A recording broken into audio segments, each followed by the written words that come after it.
చేతన ధర్మం 19వ అధ్యాయంలో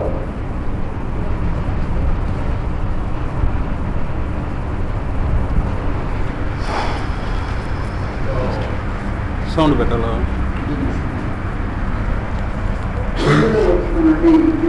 ఉపదేశంలో నిర్దోషమైనవి,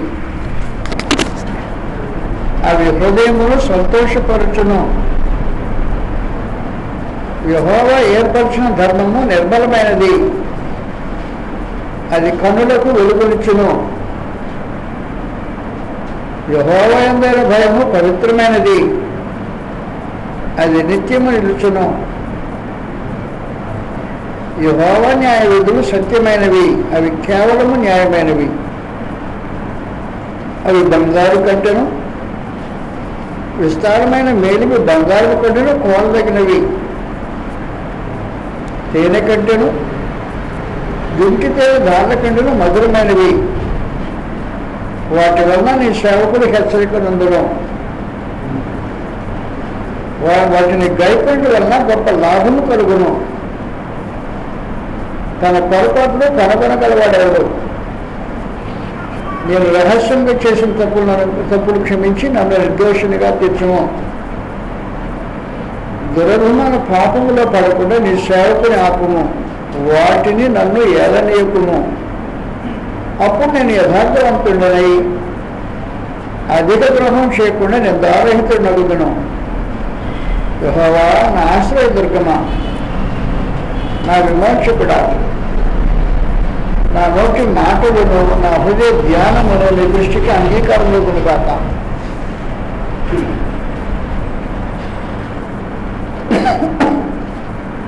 యెహోవా నా ఆశ్రయ దుర్గమా, నా విమోచకుడా, నా నోటి మాటలు నా హృదయ ధ్యానము. రెండు ప్రత్యేకమైన సంగతి. నోటి మాటలు వేరు, హృదయ ధ్యానములు వేరు. నోటి మాటలు నోటితో పలికేవి, హృదయ ధ్యానములు అంతరంగంలో జరిగే కార్యక్రమాలు దేవుని దృష్టికి అంగీకారంగా ఉండాలి. నోటి మాటలు హృదయ ధ్యానాలు దేవుని దృష్టికి అంగీకారంగా ఉండాలంటే ఏం చేయాలి? మన నోటికి మాటలు వస్తాయి, మాట్లాడతాం, మనుషులు మాట్లాడే ఈ కృప మానవ జాతికి దేవుడు అనుగ్రహించింది. మాట్లాడే జీవరాశులు లేవు. మాట్లాడే జీవరాశులు లేకపోయినా గ్రంథం మనకు తెలిపిన మేరకు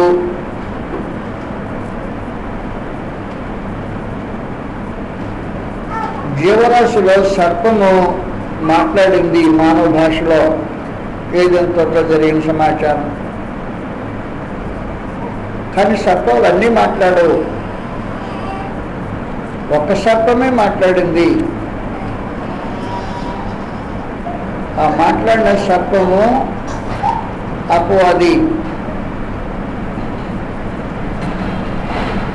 మానవ జాతికి అనుగ్రహించబడిన మాట్లాడే హక్కు, అవకాశం అందరికీ లేదు అని జీవరాశుల్లో లేదన్నది ఒక జీవరాశిలో కనపడింది. రెండవ జీవరాశి మనందరికీ తెలిసినట్టు గాడిగా మాట్లాడింది. ఎక్కువసేపు మాట్లాడలా, కొంచెంసేపు మాట్లాడింది. పరమానంద దేవుడు దానికి నోరిచ్చాడు కొంతసేపు. కాబట్టి నోటి మాటలు అనేది మానవ జాతికి అనుగ్రహించబడిన శుభప్రదమైన అద్భుతమైన దీవెన. నిరంతరం మాట్లాడుతుంటాడు. మాట్లాడే ఈ వరము దేవుడు మానవ జాతికి అనుగ్రహించిన ప్రత్యేకమైన వరం. రెండవ వరము దేవుడు మనుషులకు అనుగ్రహించింది హృదయ జ్ఞానం. హృదయ జ్ఞానం అనేది ఏ జాతికి లేని హృదయ జ్ఞానం ఇది. ధ్యానిస్తాడు మనిషి, దివారాత్రిలో ధ్యానించగలిగిన వాడు అంటున్నాడు. రాత్రనక పగలనక ధ్యానించగలిగిన శక్తి, సామర్థ్యం దేవుడు మనుషులకు ఇచ్చాడు. కాబట్టి నీ హృదయం ధ్యానించేటప్పుడు దేవుని దృష్టికి అంగీకారంగా ఉండాలి. నీ నోటితో మాట్లాడేటప్పుడు దేవునికి అంగీకారం ఉండాలి. నీ హృదయం ధ్యానించేటప్పుడు కూడా ధ్యానము దేవుని దృష్టికి అంగీకారం ఉండాలి. ఉండాలంటే ఏం చేయాలి అనేది ఈ రచయిత యొక్క ప్రత్యేకమైన ఉద్దేశం. ఏం చేయాలి ఉండాలంటే ఏం చేయాలన్నాడంటే తన తప్పును తానే కనుగొనగలగాలి. తన తప్పును తానే కనుగొనగలగాలి. వాస్తవమైన సంగతి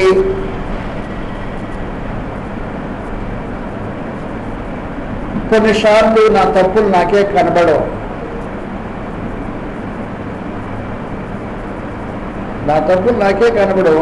ఇది వాస్తవమైన సంగతి.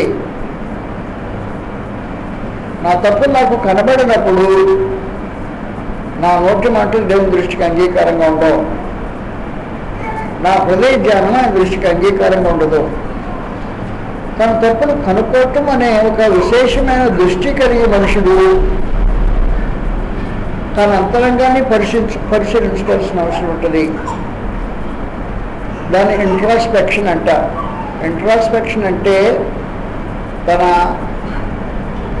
అంతరంగంలోనికి వెళ్ళి తను పరీక్షించుకోవటం అన్నమాట. అది ఇంట్రాస్పెక్షన్. ఇంట్రా అంటే అంతరంగంలో, ఇన్స్పెక్షన్ నుంచి ఇన్స్పెక్షన్ అనే మాట వచ్చింది. అంటే తనిఖీ చేసుకోవటం, దేవుని తనిఖీ చేసుకోవటం, అంతరంగాన్ని తనిఖీ చేసుకోవటం అని విశేషించున్నాను.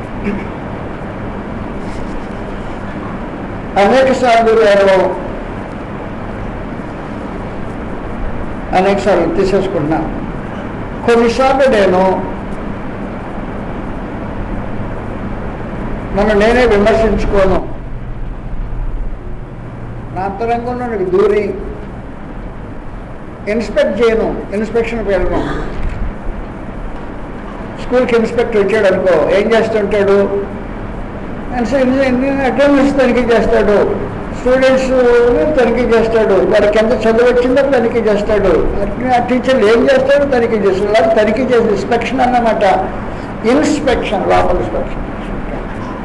అలాగే ఏం చేయాలంటే మనిషి తన లోపలికి వెళ్ళి ఇన్స్పెక్షన్ చేసుకోవాలి. ఇంట్రో మీన్స్ ఇంటర్నల్, అంతరంగంలో ఇంట్రోస్పెక్షన్. కాబట్టి తన పొరపాట్లు కనుగొనగలిగిన వాడు ఎవడు?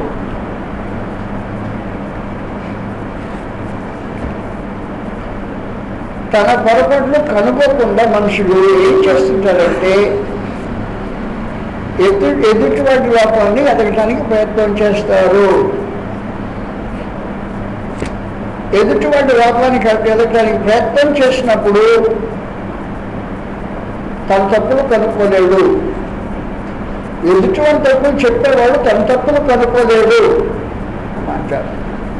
అది కృష్ణుడు చెప్పే విశేషమైన సంగతి. మనం ఏం చెప్పేది కాదు. ప్రభు ఏం చెప్తున్నాడు అంటారే, నీ తప్పులు కనుక్కోవాలంటే ఇతని తప్పులు చుట్టూ మానేయాలి అన్నాడు. మత్తయి సువార్తలో 7వ అధ్యాయం.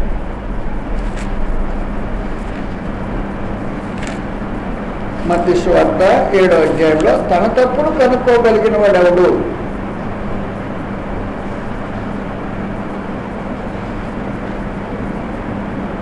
జాగ్రత్త గుర్తుపెట్టుకోండి. సమర్థించుకునే వాళ్ళు తన తప్పులు కనుక్కునేవాళ్ళు కాదు. తను చేసిన తప్పును సమర్థించుకునే జనము. సమర్థన చేసింది తప్పే కానీ రైట్ అని చెప్పుకోవడానికి ప్రయత్నం చేసేవాడు సమర్థించుకునేవాడు. నెక్స్ట్కి వెళ్తాను అదన్నీ. ఇప్పుడు మొట్టమొదటిగా 7వ అధ్యాయంలో ఏం జరిగిందంటే, మత్తయి సువార్త 7వ అధ్యాయం. తన తప్పులు కనుక్కోకుండా ఉండేవాడు ఎవడు? ఎవరు తప్పులు కనుక్కోలేడు?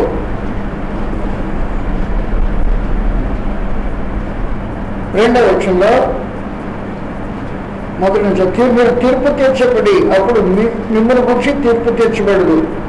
మీరు తీర్పు తీర్చి చొప్పుననే మిమ్మల్ని గురించి తీర్పు తీర్చబడదు. మీరు కొలుచు కొంత చొప్పుననే మీకునే కొలవబడు. నీ కంటిలో ఉన్న దూడలను ఎంచక నీ సహోదరుని కంటిలో ఉన్న నలుసును చూచుటే ఎలా? నీ కంటిలో దూరమండగా నీవు నీకు సహోదరుని చూచి నీ కంటిలో ఉన్న మనసును తీసివేయమని చెప్పనేలా వేషధారి మొదటి నీ కంటిలో దూరం తీసివేసుకుని అప్పుడు నీ సహోదరుని కంటిలో ఉన్న నలుసు నీకు తేటగా కనబడని చెప్పేశాడు. కాబట్టి వాస్తవంగా ఏం జరుగుతుందంటే మనుషులు సహజంగా తమ్ముడు తాము పరీక్షించుకోవటం మానేసి ఇంట్రోస్పెక్షన్ మానేసి, అంటే లోపల తనిఖీ చేసుకోవటం మానేసి, ఇంట్రోస్పెక్షన్ లోపల తనిఖీ, అది మాట లోపల తనిఖీ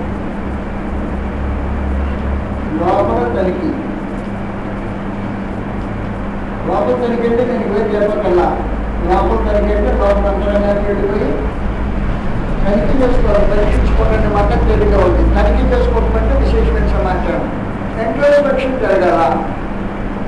కానీ ఏం చేస్తున్నాడంటే ఆ తమాషా కానీ అంతలో పెద్ద దూరం ఎక్కడ పక్కన ఆయన నెట్టేస్తాడో దూరాన్ని పక్కన నెట్టేసి నలుసు కోసమే గుర్తుపెట్టాడు మనిషి. తమాషా కదండి, దూరం పెద్దదా నలుసు పెద్దదా? నాకంటే దూరం ఉంది. అది ఒక పూరిల్లు. ఆ పూరిల్లు మామూలుగా తాటి చెట్టు దోల వేశారు. తాటి దోల వేసిన తర్వాత కొంతకాలానికి తాటి దోల ఏమైపోతుంది, కొంచెం అవుతాం. ఆ లోపల తాటి మధ్యలో వాళ్ళు చూశారు అంటే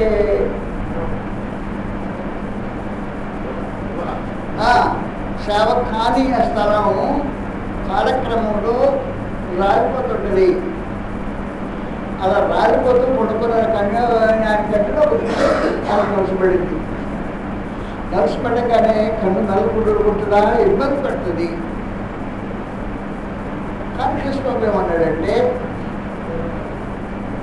అంతలో పెద్ద దూరం పెట్టుకున్నాడు. లోపల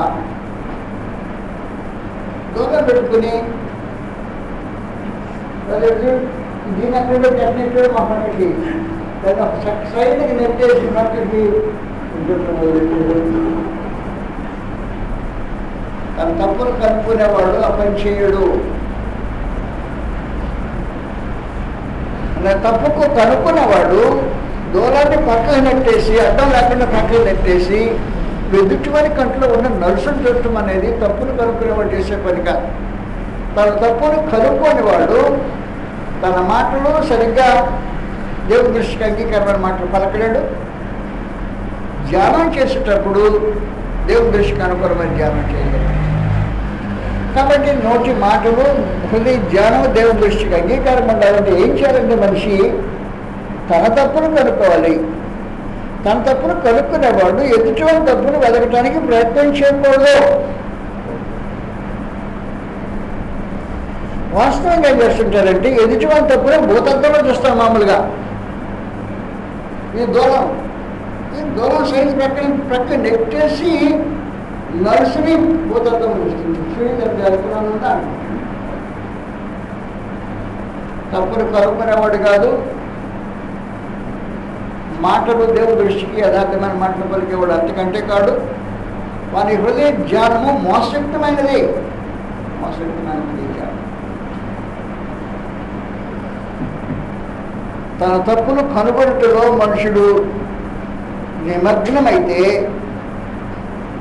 తన నోటి మాటలు కానీ హృదయ ధ్యానంగా దేవుని దృష్టికి అంగీకారం అవుతాయి.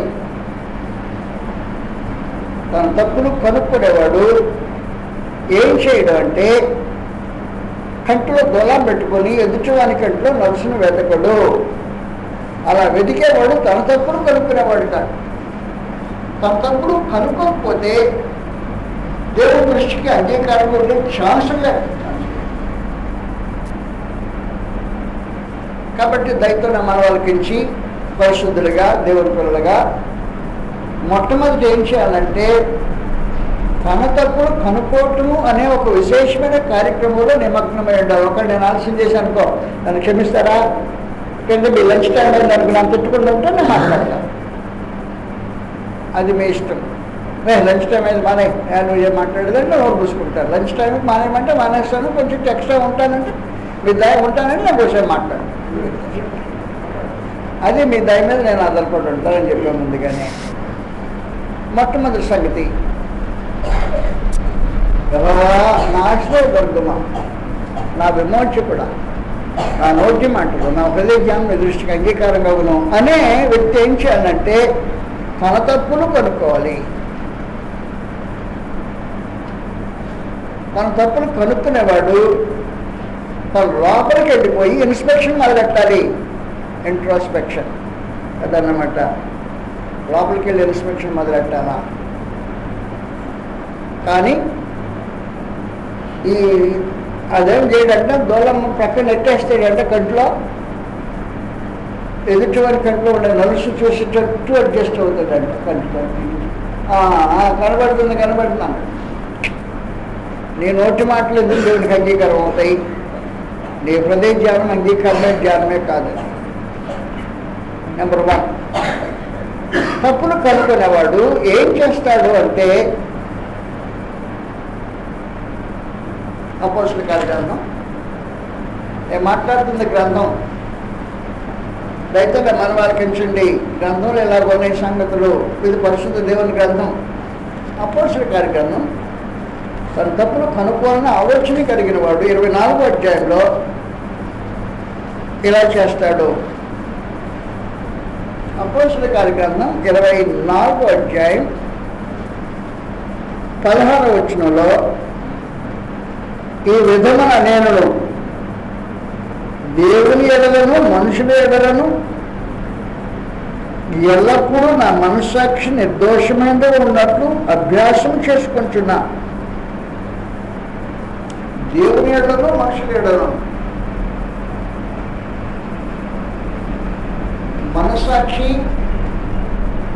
నిర్దోషమైనట్టుగా అభ్యాసం చేసుకుంటున్నాను. మనస్సాక్షిని అభ్యాసం చేసుకుంటాను. ఒక విశేషమైన సంగతి ఉంది. అభ్యాసం అంటే దినచర్యగా చేసే ఎక్సర్సైజ్ని అభ్యాసం అంటారు. అది దినచర్యగా చేసే కార్యక్రమం, ఒక పూట చేసే కార్యక్రమం కాదు. అభ్యాసం అనే మాట ఒకనాటికి సంబంధించింది కాదు, అంటే అప్పుడప్పుడు సంబంధించి కాదు, దినచర్యకు సంబంధించింది. కాబట్టి ఏం చేస్తున్నాడంటే దేవుని ఎడలను మనుషుల ఎడలను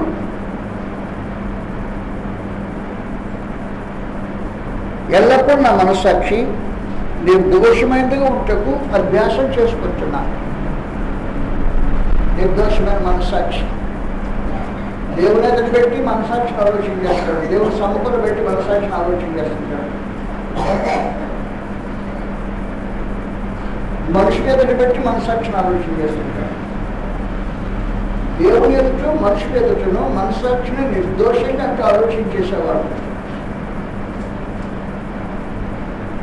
ఈ నిర్దోషమైన మనస్సాక్షి అభ్యాసం చేస్తుంటే ఏం జరుగుతుందంటే,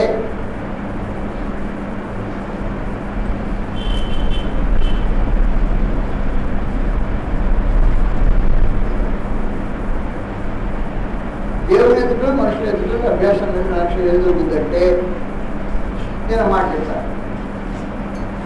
గాలి పట్టింది దుమ్ములేసిన రోడ్డు మీద,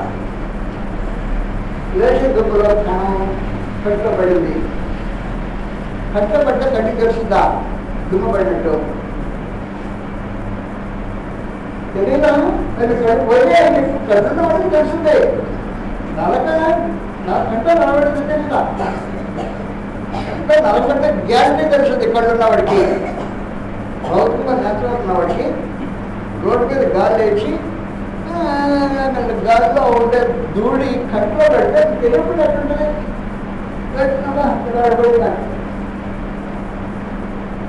అలాగున్న కంట్లో నలగబెడితే ఎలాగో మనిషికి అర్థమవుతుందో, ఈ నిర్దోషమైన మనస్సాక్షికి తప్పు జరిగితే వెంటనే అర్థమవుతుంది. తన పొరపాటు తెలుసుకుంటాడు. కాబట్టి మనుషులు నిర్దోషమైన మనస్సాక్షి దేవుని ఎదుట మనుషులు ఎదుట మనస్సాక్షి నిర్దోషంగా పెట్టుకునేవాడు తప్పు తను తెలుసుకుంటాడు. తను తప్పు తను తెలుసుకుంటాడు. ఎలా తెలుసుకుంటాడో ఉదాహరణగా చెప్పానండి. కంట్లో దుమ్ము పడితే కణం పెడితే కంట్లో దుమ్ము పడినట్టు ఎలా తెలుస్తుందో అలాగే నిర్దోషంగా ఉంచుకున్న మనస్సాక్షి మీద ఒక చిన్న ధూళి పడితే ఏం అది కలుషితమైన ధూళి పడితే మనస్సాక్షి వెంటనే చెప్పేస్తుందే తప్పలేదు. కంట్లో నలుసెలా తెలుస్తుందో మనస్సాక్షిలో ధూళి పడితే అలా తెలిసిపోతుంది, ధూళి పడినా తెలిసిపోతుంది మనస్సాక్షి. అందువలన తన తరపు పొరపాటు కనుగొనగలిగిన వాడు ఏం చేస్తున్నాడంటే తన మనస్సాక్షిని దేవుని ఎదుటను నరుల ఎదుటను ఎల్లప్పుడూ నిర్దోషంగా ఉండడానికి అభ్యాసం చేస్తుంటాడు. ఈ అభ్యాసం చేసేటప్పుడు లోపల ఉండాల్సి ఒక ఆలోచన మనస్సాక్షి పడిందనుకో కట్లా నలబడ్డాడు తెలిసిపోతుంది, తప్పులు కనబడుతుంటాడు. తన పొరపాట్లు కనుగొనగలిగిన వాడు రెండో వాడు మనస్సాక్షి నిర్దోషంగా పెట్టుకుంటుంది. మనస్సాక్షి లేని వాడు ఉంటారు, ఆ మాట తప్పుడు మాట మాట్లాడారు. మనస్సాక్షి లేని వాడు, మనస్సాక్షి వాత వేసిన వాడు ఉంటారు. మనస్సాక్షి వాత వేసిన వాడికి తప్పు జరుగుతుందని తెలియదు. ఎలా ఉంటుందంటే గేదె మీద వర్షం కురిసినట్టుంటుంది. పెద్ద చంద్రుడు గేదె మీద వర్షం కురిస్తే మనుషులు పరిగెత్తుకుని చెట్టు కిందకో లేకపోతే పొట్టు కిందకో తనకు దాచుకోవడానికి ఆలోచన చేస్తుంది, గడ్డి గేదె ఆలోచించారు వర్షం కురిస్తుంటే కొరవని అనుకుంటే మనకి. గేదె వర్షం కురిస్తే ఎలా ఉంటుందో అలాగనే మనస్సాక్షి వాత వేసిన వాడికి తప్పు జరుగుతున్నా కానీ క్షణం తప్పు కనుగొనలేడు. దోషాలప్పుడు మనస్సాక్షి అంటే మోతవేదన మనస్సాక్షి గలవాడు తన తప్పును తాను తెలుసుకోలేడు. కాబట్టి తన తప్పును తాను తెలుసుకోవడానికి పొరపాటును కనుక్కోవడానికి మనిషి మనస్సాక్షి అని అనబట్ట నిర్దోషమైనదిగా అభ్యాసం చేసుకుంటున్నాను. ఇది అభ్యాసం జరిగేటారు. అభ్యాసం అంటే దినచర్యగా చేసేది దేవుడి సమయంలో.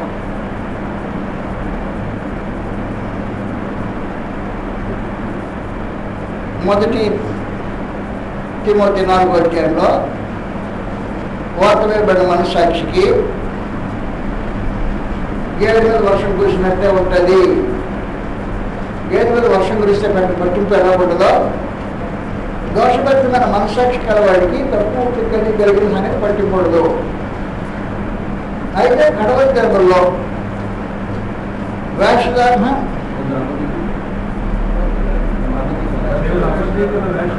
అదే నాకు మొదటి చదివాను. అయితే కడవరి దినముల్లో కొందరు అబద్ధికుల వేషధారుల వల్ల మోసపరుచు ఆత్మనేతులు దయ్యముల బోధన లక్ష్యం నుంచి విశ్వాసం ఆ అబద్ధికులు వార్త వేయబడిన మనస్సాక్షి వార్త వేయబడిన మనస్సాక్షి గల వాడికి తప్పు తెలియదు. మనస్సాక్షి వద్ద పడింది, తన తప్పు కనుక్కోలేడు. తన తప్పు కనుక్కోలేనప్పుడు తన రోజు మనతో మాట్లాడినా వాళ్ళు ధ్యానం చేసిన దేవుడు అంగీకరించడం. అది జరిగే విశేషమైన సమాచారం. వాతవేయబడిన మనస్సాక్షి గల వాడికి తన తప్పు తనకు తెలియదు. తన తప్పు తనకు తెలియనప్పుడు తను మాట్లాడినా ధ్యానం చేసిన వాక్య ధ్యానం చేసిన దేవుడు అంగీకరించడం. అందువల్ల ఈ మనస్సాక్షి నిర్దోషంగా ఉంచుకోవటం అనే ఒక విశేషమైన సమాచారం మనుషులు తప్పు తెలుసుకోవాలంటే నీ తప్పు నీకు అర్థం కావాలంటే నీ మనస్సాక్షి దేవుని అయితే మనుషులు అయితే నిర్దోషం ఉంటారు. ఎప్పుడు చూసినా తన తప్పును తాను తెలుసుకోగలిగిన మూడవ వ్యక్తి ఎవరు తను తెలుసుకునేవాడు ఏం చేస్తాడో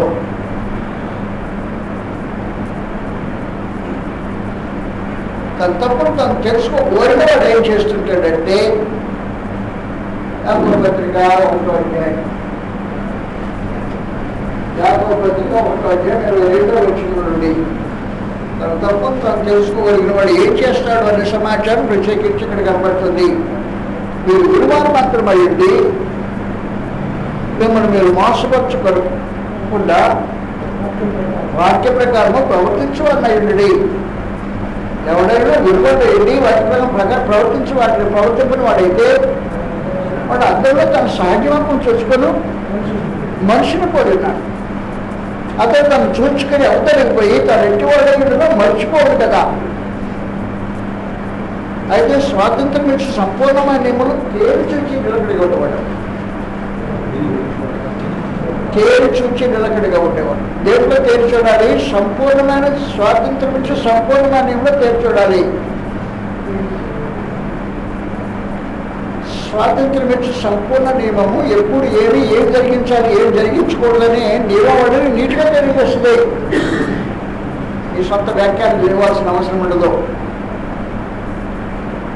ఏ పని ఎప్పుడు ఎలాగో జరిగించాలి, ఏది ఎలాగో జరిగించకూడదు అని నిర్వచించగలిగినది స్వాతంత్ర్యం సంపూర్ణమైన నియమం, కాన్స్టిట్యూషన్. అది కళ్ళకు దేవుని యొక్క కృష్ణ రాజ్య సామ్రాజ్యం వ్యాఖ్యానించబడింది. కాబట్టి కాన్స్టిట్యూషన్ ఏం చెప్పుద్దంటే ఏది ఎలా చేయాలి, ఎలా చేసేవని నీ సొంత అభిప్రాయం చెప్పేసి ఇది ఎలా చేసేదని చెప్పని సమర్థించడానికి వీల్లేని కాన్స్టిట్యూషన్. స్వాతంత్ర సంపూర్ణమైన డ్యూటీ. కాబట్టి తప్పుడు లోపాలు కనుక్కోగలిగిన వాడు ఏం చేస్తున్నాడంటే అతను నిలబడ్డాడు. సంపూర్ణమైన నియముడు పేరు చేసి ఇవ్వకుండా ఉన్నాడు. ఎవరు వాటిని విని మంచివాడు కదా, దానికి ధనిలో చెప్పేసి సంపాదన చెప్పేశాడు. కాబట్టి వాక్యము ప్రకారం ప్రవర్తించిన వాడు ఎలాంటి వాడు అర్థంలో తన సాహిత్యమం రుచుకొని అవతలకి వెళ్ళి అక్కడికి కూడా మర్చిపోయేవాడు చెప్తాడు, తప్పు తప్పేవాడుగా.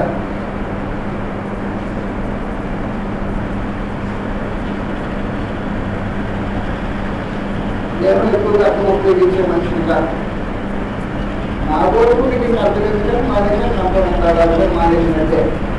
ఎప్పుడైనా యాక్సిడెంట్గా అర్థం కనపడితే కానీ దాంతో ప్రత్యేకిపోయి భౌతికం అర్థం ఉపయోగించేవాడు కాదు. కానీ ఉపయోగించవలసిన అర్థం గురించి మాట్లాడాడు. ఏమర్థమది? స్వాతంత్రం సంపూర్ణ నియమం అని అర్థం ఉంది అక్కడ. తప్పుడు కనుగొనగలిగిన వాడు ఏం చేస్తుంటాడో అదే నిలబడ్డాడు.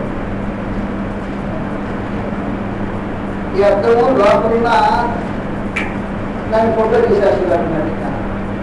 అక్కడనే నిలబడతావు, ఫోటో కొట్టేస్తుంది నిన్ను. కాబట్టి ఏం చేస్తుంటే తన తప్పుడు కనపడగలిగే వాడు స్వాతంత్ర్యం నుంచి సంపూర్ణ నియమం ఎదుటి నిలబడి ఎక్కడ లోపం ఉన్నదో తెలుసుకోగలుగుతున్నట్టు.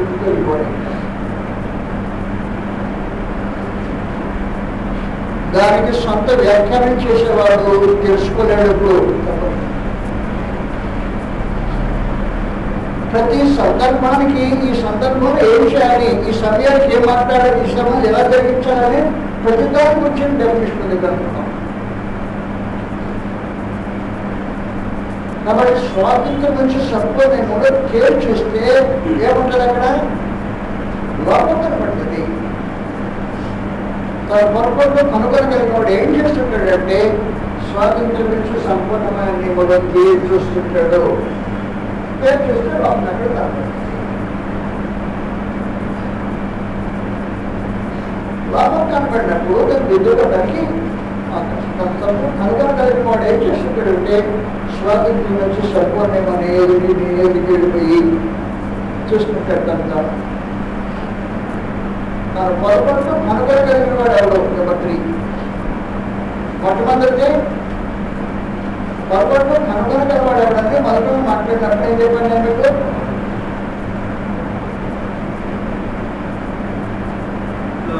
కంట్లో నడుచుకుని ఎదుటిలో కంట్లో నడుచుకుంటారు. కంట్లో గవర్నమెంట్ ఎదుగుతున్న కంట్లో చూసేవాడు ఎప్పుడు ఇద్దరు తప్పు కనపడడం వాడు ఎప్పుడో తన పొరపాటు కనుక్కోలేడు. ఎవరు కనుక్కోలేడు. అది తన తప్పులు కనుక్కునేవాడు స్వభావము. ఇద్దరు వారి కంట్లో దూరం నడుచుకు వెలికేవాడు తన తప్పులు కనుక్కోలేడు. అలాగే ఇద్దరికి మాత్రం తప్పులు వెలికే మనిషి మాట్లాడినా ఉదయం ధ్యానం చేసినా దేవుడు అంగీకరించడు. ఆ అంగీకారం కావాలంటే నీ తప్పును కనుక్కోవాలి, నీ పొరపాటును కనుక్కోవాలంటే ఎదుటివాని కంట్లో ఉన్న దూరం చూడటం మానేవు. నీ కంట్లో ఉన్న నర్సును ఎదుటివాడు నర్సును చుట్టూ మానేసి నీ కంట్లో ఉన్న దూరం తీసుకుంటా ఉండవు, తప్పులు కనుక్కుంటావు. తీర్పు తీర్చకు, అప్పుడు మిమ్మల్ని గురించి తీర్పు తీర్చబడదు. రెండోది ఏం చేయాలని చెప్పాను? మనస్సాక్షి నిర్దోషంగా పెట్టుకుంటే దేవుని ఎదుట ఉండాలి, మనస్సాక్షి మనుషుల ఎదుట ఉండాలి. దేవుని ఎదుట మనుషుల ఎదుట నీ మనస్సాక్షి నిర్దోషమైనట్టుగా పెట్టుకుంటే ఏం జరుగుతుందంటే దుమ్ము లేసొచ్చి పడినా చిన్న ఏ అపవిత్రత అయినా ఇమ్మీడియట్ తెలిసిపోయింది. తన పొరపాటు తన కనుగొనగలిగిన వాడు దేవుడి ఎదుట మనుషుల ఎదుట నిర్దోషంగా తన మనస్సాక్షిని పెట్టుకునేవాడు తప్పును కనుగొంటాడు. క్లియర్గా అర్థమవుతుందా? నాకు కూడా నేను గదపడమన్నా గదపడం మాట్లాడలేదే, పాయింట్ బై పాయింట్ ఒక్కొక్కటి క్లియర్గా ఎక్స్ప్లెయిన్ చేస్తా ఉన్నా. నెంబర్ 3 ఇప్పుడు 3కి వచ్చాను.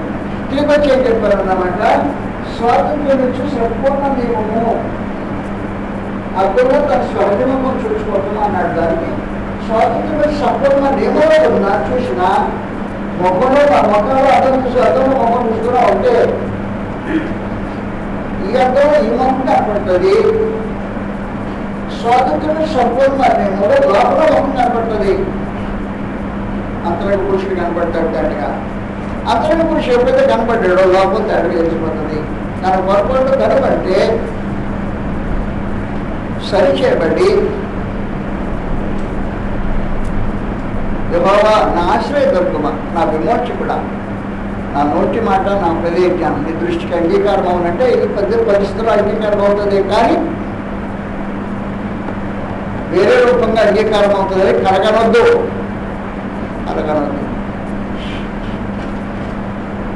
చాలా మంది తమ ఆత్మ సంబంధ స్థితికి వేరుగా కళ్ళగంటుంటారు. కలగనకూడదు. ఈ వాస్తవిక సమాచారం నెంబర్ 4 ప్రత్యేకించి తన తప్పులు కనుక కలవడవు. 4వ విశేషమైన సంగతి ఏమంటే యోహాను సువార్త 3వ అధ్యాయం.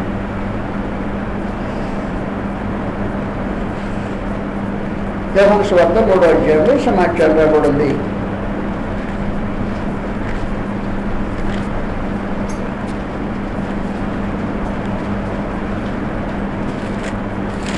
మూడో అధ్యాయంలో 19వ వచనం నుండి ప్రభువు యేసు ఇలా మాట్లాడారు.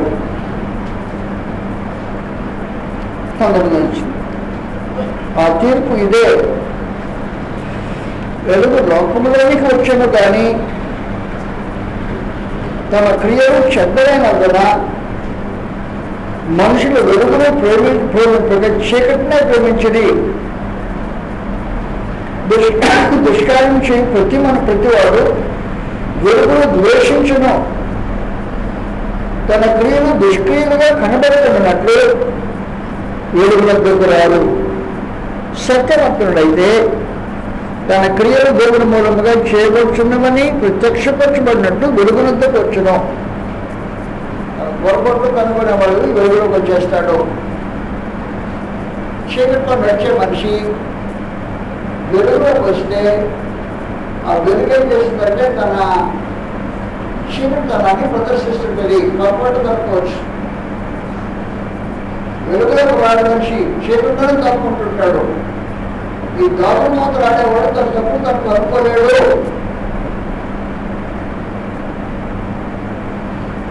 చీకటి వెలుగులు దాగుడు మూతలు. చీకటి వెలుగు దాగుడు మూతలు ఎలా ఉంటాయంటే దేవుడు సముఖానికి వచ్చినప్పుడు ఓకే, బయటికి పోయినప్పుడు ఇంకొక రకమైన ఓకే, దాగుడు మూతలు మాట్లాడుతుంటాయి. ఈ దాగుడు మూతలు ఆడేవాడు దేవుడు సముఖం ఒక రకంగా, దేవుడు సముఖం కానీ అని తాను అనుకునే దాంట్లో మరొక రకంగా. దేవుడు సముఖం లేని స్థలం ఉండదు దాదాపుగా, కానీ ప్రత్యేకించి ఆయన సన్నిధికి పరిస్థితులకు కూడికి వచ్చినప్పుడు మనుషులు దేవుడు సముఖానికి వచ్చినట్టు అఫీషియల్గా వచ్చినట్టు అయిపోతుంది. దేవుడు సముఖానికి అఫీషియల్గా వచ్చినప్పుడు ఒక రకంగా ఉంటాడు, బయటికి వెళ్ళినప్పుడు ఇంకొక రకమైన భావంతో ఉంటాడు. దీన్ని దాగుడు మూతలు అంటారు. దాగుడు మూతలు ఆడేవాడు ఎన్నడూ తన తప్పులు తను కనుక్కోలేడు. తప్పులు కనుక్కోని ఆలోచన చేసినప్పుడు వెలుగు వెలుగు ఏం చేస్తుందంటే చీకటిని ఎక్స్పోర్ట్ చేస్తుంది. ఇదంటే చీకటిని ఫోకస్ పడుతుంది. చీకటి పడితే ఫోకస్ పడుతుంది. ఫోకస్ పడితే తప్పు చేస్తుంది. కాబట్టి తప్పు తెలిసిపోయేదానికి వెలుగులో అవమానించడానికి అంతేకాదులో రహస్యమైన పనులు చేస్తారు మనుషులు. అంతేకాదు రహస్యమైన పనులకు ఆటపడుతుంది. కాబట్టి రహస్యమైన పనులు అంతకంగా చేసేవాళ్ళు వెలుగు దగ్గరకు వచ్చి అందుకనే పనులు చేయలేదు. అయినా చేయడం తెగించినా ఇక మనం చెప్పగలిగింది లేదు. అది ఎవరో చేస్తాను, శివుడు చేస్తాను, అదే శివుడు ఏదైనా మనం చేసేది దాన్ని. నేను ఎక్కడైనా చేస్తానా? ఎక్కడైనా చేసేది మనం ఏం చేయడం, ఏం చేయలేదు. వెలుగులో చేస్తాను, చీకటిలో చేస్తానా? చీకటిలో చేసేంత పొద్దున అంతా భయస్తుంది కాదు. వెలుగులో చేయగలిగి దమ్ముంది అక్కడ. వెలుగులో కూడా చేయగలిగి దమ్ము కలిగిన వాడికి పాపం క్షమాపణ ఉండదు. బుద్ధిపూర్వకమైన పాపానికి క్షమాపణ ఉండదు. కాబట్టి వెలుగులో పాపం చేయడానికి తెగించిన వాడికి పాప క్షమాపణ ఉండదు. చీకటిలో చేశాడనుకో, చీకటిలో చేసినప్పుడు గద్దించితే, వెలుగు చూపించితే ఎక్స్పోజ్ అవుతాడు కాబట్టి వెలుగులో సంబంధించి అవకాశం. నాకంత నేనంత భయస్తున్నాం ఇంకా చీకటిలో చేయగలను, వెలుగులో చేయగలను అన్నాడు అనుకో. చీకటిలో వెలుగులో చేయగలిగిన వాడు ఎవడైనా తన పొరపాటును కనుక్కోవడానికి ప్రయాసపడే మనిషి కాదు. కాబట్టి ప్రయాసపడి తన తప్పును తను కనుక్కోవాలంటే ఏం చేయాలంటే వెలుగు దగ్గరికి రావాలి. వెలుగు దగ్గరికి వస్తే వెలుగు తన తప్పు లోపం మీద చూపిస్తుంది. చూపించినప్పుడు మనిషి దిద్దుకునే మనసు కలిగిన వాడైతే పొరపాటు విషయానికి అవకాశం ఉంటుంది. అలా దిద్దులో ఉపయోగించితే నోటి మాట ఒకదే జనం దేవుని దృష్టికి అంగీకారం అవుతుంది. అలా కాకుండా నువ్వు ఎంత పాట పాడినా, ఎంత వాక్యం ప్రార్థన చేసినా, లేకపోతే అంత భక్తుడిగా ధ్యానం చేసినా, నువ్వు ఏమేం చేసినా సరే అంగీకరించబడదు. అందుకని చెప్పేసి ప్రత్యేకించి యెహోవా నా ఆశ్రయం దొరుకుమా, నా విమోచకుడా, నా నోటి మాట, నా ప్రదీప్యాన్ని దృష్టికి అంగీకారం కావాలంటే ముందు నీ పొరపాటును కనుక్కోనైనా. నీ పొరపాటు కనుక్కున్న తర్వాత నెక్స్ట్ స్టెప్ అయ్యి నోటి మాట ప్రతిజ్ఞానం అంగీకారం. కాబట్టి దేవుని దృష్టిలో దీవెన అనేది నోటి మాట ప్రతిజ్ఞానం అంగీకారం అయితే పరమానంద దేవుడు అని కనికరించి వారి తోడుండి వారి కృపను గురించి నడుస్తుంటాడు ప్రత్యేకించి. కనుక మనకేమన్నాడంటే మన తప్పేంటో మనం కనుక్కోవటానికి ప్రయత్నం కలిగిన మనుషులు ఉండాలి. ఎదుటివారిని తప్పును దుర్గుడు చేసుకొని చూచి ఆ లోపాన్ని గురించి మాట్లాడేవాడు తన తప్పును తను కనుక్కోలేడు. దూరం లోపల ఉంది, దూరం నుంచి చిన్న నలుసు ఊడిపడింది అంటే ఎదుటివాడి గడిలో. ఆ దూరం నుంచి నలుసు ఊడిపడితే ఎదుటివాడి గడిలో పడితే ఎందుకంటే దూరం వదిలిపెట్టాడు ఆ నలుసుతాడు కదా. ఇంకా తప్పుగా కదా. దేవుడు అతని నోటి మాటలు అంగీకరిస్తాడా? తన హృదయం ధ్యానాన్ని పట్టించుకుంటాడా? పట్టించుకో. మనసాక్షికి వాత వేశాడు. ఏం జరుగుతున్నా అర్థం కాదు. తప్పు రైతు అనేది విచక్షణ జ్ఞానం పోయింది. వాత వేయబడిన మనసాక్షి గలవాడు ఎంత భక్తిని నటన చేయడానికి ప్రయత్నించినా కుదిరే కార్యక్రమంగా నోటి మాట హృదయం ధ్యానం దేవుడి దృష్టికి అంగీకారంగా. స్వాతంత్రం నుంచి సంపూర్ణ నియమం ఉంది. కొత్త నిబంధన సంపూర్ణ నియమం. ఆ నియమము ఎప్పుడు ఏది జరిగించాలని నీటైన డైరెక్షన్స్ కలిగిందా. మనుషులు కన్ఫ్యూజ్ అవ్వాల్సిన అవసరం ఉండదు. కాకపోతే అది నీకు తెలియాలి అంతే. నీకు సంపూర్ణంగా తెలియాలి కానీ సొంత అర్థాలు చెప్పడానికి ప్రయత్నం చేయకూడదు. మనుషులు తాము చేసే పనులు సమర్థించుకోవటానికి ఏం చేస్తుంటారంటే తన పొరపాటు కనుగొనడానికి అవకాశం అక్కడ పడుతుంది. కాబట్టి ఏదో ఏం జరిగిందో మీకు తెలుసు. తన పొరపాట్లు కనుగొనగలిగిన మనిషి కాదా, సమర్థించుకోవటానికి ఆలోచించేసిన వాడు. ఆధారం ఎక్కడంటే దేవుడికి అడ్రస్ చేయలేనట్టు ఇతని రెసిడెన్షియల్ అడ్రస్ దేవుడికి తెలియనట్టు ఆ రెసిడెన్షియల్ అడ్రస్ చెప్పేస్తున్నాడు. నేను చెట్టు సట్లు ఉన్నాను, నీ పొరపాటున కనుగొన్నావా? నేను చెట్టు సట్లు సంగతి తెలిసింది నాకు. అయ్యా నీ ఆజ్ఞను అతిక్రమించి పాపంలో ఉన్నా అది అడ్రస్ దేవుడి దగ్గర అడ్రస్. తన పొరపాటును కనుగొని అడ్రస్ చెప్తే పరమంతుడు కనిపిస్తాడు. తన అడ్రస్ అలా చెప్పడం. దేవుడు వచ్చి గుడ్డోళ్ళే ఆయనకే తెలుసు నేను అక్కడ నేను అడుగుతున్న తెలియదు, నేను ఉన్న సంగతి తెలియదు కావాలా, చెడు చోటు ఉన్నాను ఆయనకి తెలియలేదా అన్నాడు. అరే దానికి అడగలేదా నేను, నీ పొరపాటును కనుగొనగలవా అని అడిగాను కానీ నీ చెట్టు చోటు దాకున్న అడ్రస్ మీద అడగిన వాడి కాదు. నీ నోటితో నువ్వు చెప్పాలి. ఏమని చెప్పాలండి? అయ్యా నేను నీ ఆజ్ఞను అతిక్రమించి పాపంలో పడి ఉన్నా, అక్కడ ఉన్నా. పరమ దేవుడు కోరుకునేది నీ అడ్రస్ కాదు, నీ స్థితి. తన పొరపాట్లు కనుగొనగలవాడు, స్థితిని కనుగొనగలవాడు. అలాగూ స్థితిని కనుగొనగలవాడు ఏం చేస్తుంటాడు? దిద్దుకుంటాడు, కృపనుభిస్తాడు, దేవుడు సహవాసానికి వస్తాడు, దేవుడు దయను పొందుతాడు, కరుణను అనుభవిస్తుంటాడు. నీ అడ్రస్ ఎవరికి కావాలంటే కావాలంటే ఆయన అడ్రస్ చెప్పవుతాడు. ఫలానా వాడిని సముద్రం ధరిన ఫలానా వీధిలో సొంత చర్మకాల ఇంటిలో అతని పేరు ఫలానా అక్కడ ఉంటాడు పో అని అడ్రస్ చెప్తాడు. అడ్రస్ నీటికే చెప్పాడు దేవుడు. మన అడ్రస్ కాదు, నీ అడ్రస్ నువ్వు చెప్పాలి. నీ అడ్రస్ ఏంటంటే పాపపు స్థితి, ఆజ్ఞ అతిక్రమించి పాపంలో పడిన స్థితిలో ఉన్నా అయ్యా తన పొరపాటును కనుగొనగలవాడు. సమర్థించుకునేవాడు ఎవడు తన పొరపాటును కనుగొలేడు.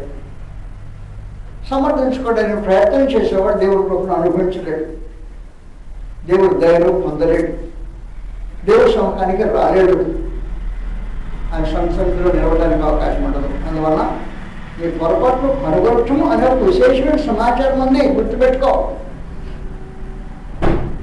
అలా కనుగొంటే అయిపోదా? అది ఒక బిట్టు, రెండో బిట్టు, మళ్ళీ మూడో బిట్లు ఉన్నాయి. దాంట్లో బిట్టుకు వచ్చేస్తాను నేను మనం మీకు బ్రేక్ ఇచ్చిన తర్వాత.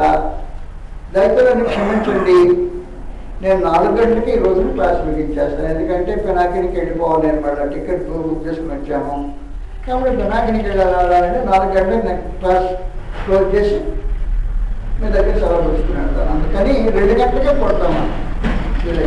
ఓకే, ప్రార్థన చేస్తాం.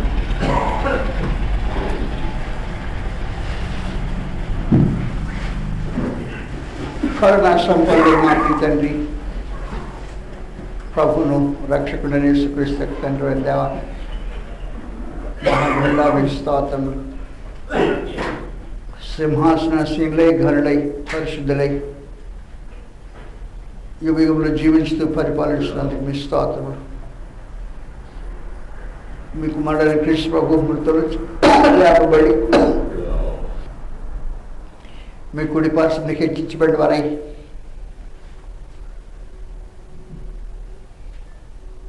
ఈ పరిపాలన పగ్గాలను మీరు అచేతికి అప్పగించగా పరిపాలన సాగించుతున్న మా ప్రభుని బట్టి మీ స్తోత్రం. ఆయన పరిపాలన దండాన్ని సీఎం నుంచి మీరు సాగం చేస్తున్నారు, మీ స్తోత్రం తండ్రి. మీ ఎదుట మేము నిర్దోషులుగా బ్రతకటానికి మీ మార్గాలు గ్రంథంలో తేటగా చూపిస్తున్న దాన్ని బట్టి మీ స్తోత్రం సమర్పిస్తూ ఆత్మ సంబద్ధులమై మా తండ్రి పరిశుద్ధులమై మా పొరపాటుమై కనుగొనగలిగిన వారమై ఎదుటివారి దోషాలు ఎత్తి చూపించడం కాకుండా మా దోషలేవో మేము గ్రహించిన వారమై దిద్దుకున్న వారమై యెహోవా మా ఆశ్రయదుర్గమా, మా విమోచకుడా, మా నోటి మాటలు మా ప్రదేశాలను మీ దృష్టికి అంగీకారమవునట్లుగా ఉంచుకొని మీ మహత్తరమైన కృపను దేవుని అనుభవించడానికి సహాయం చేయవలసిందని చేరి వచ్చిన వారిని బట్టి మీకు స్తోత్రం సమర్పిస్తూ ఈ మధ్యాహ్న కాలపు భోజనాన్ని మీ పిల్లల కొరకు ఆశీర్వదించి దాగి చేయవలసిందని క్రీస్తు యేసు వారి నామంలో మా ప్రార్థనకు సమర్పిస్తున్నాం మా ప్రియ తండ్రి. 2 గంటలకు కొడతాం, ఇప్పటికే 10 నిమిషాలు అయిపోయింది. 10 నిమిషాలు తీసుకోండి, 2 గంటలు 2 గంటలు పెడతాడు.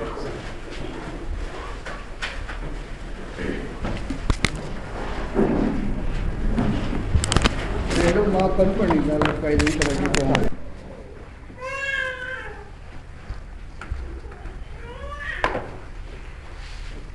కీర్తనలు 19వ కీర్తనలో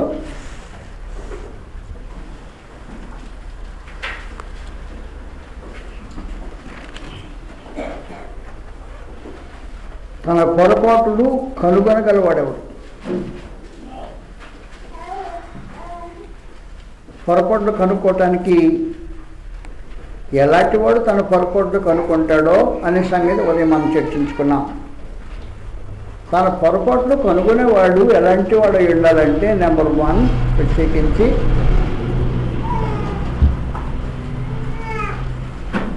తన కంటిలో ఉన్న దూలాన్ని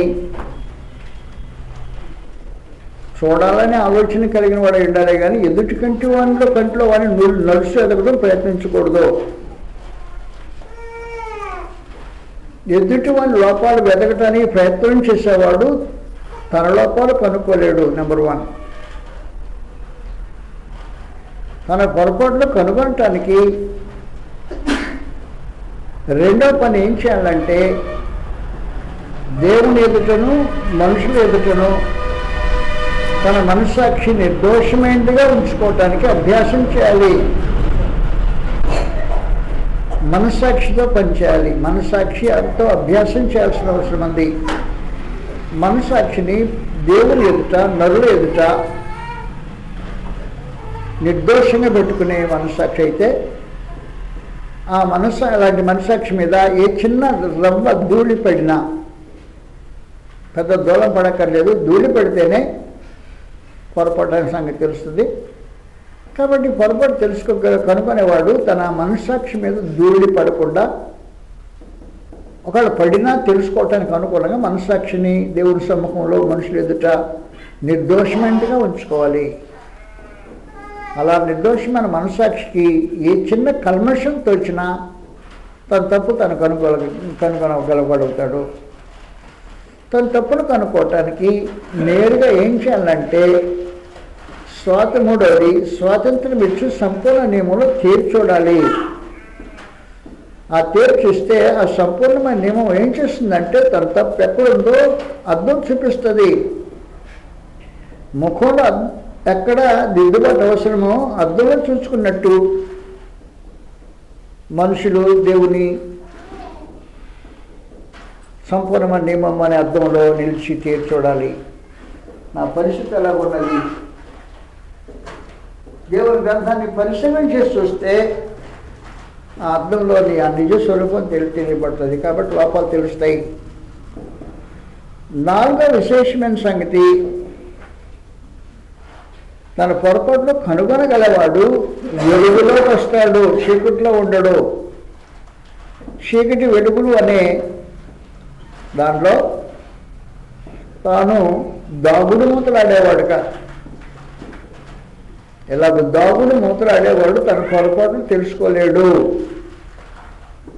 పొరపాట్లు కనుగొనాలంటే వెలుగులోకి వచ్చి నిలబడి ఉండాలి.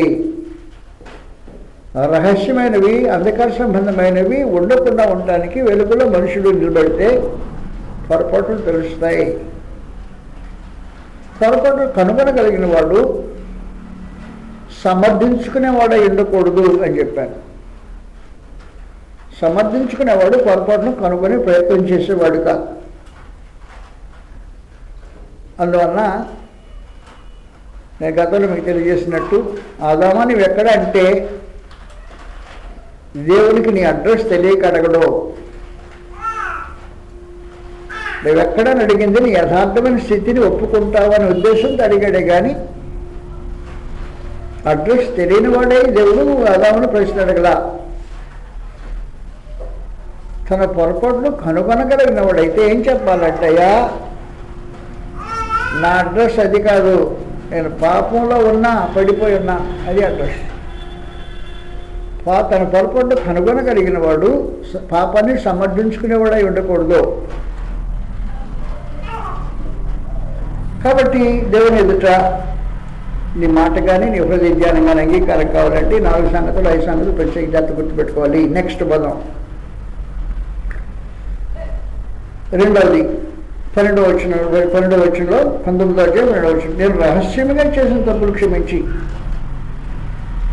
నన్ను నిర్దోషిగా తీర్చుము. రహస్యమందు చేసిన తప్పులు, రహస్యమందు చేసిన తప్పులు ఏమై ఉంటాయి?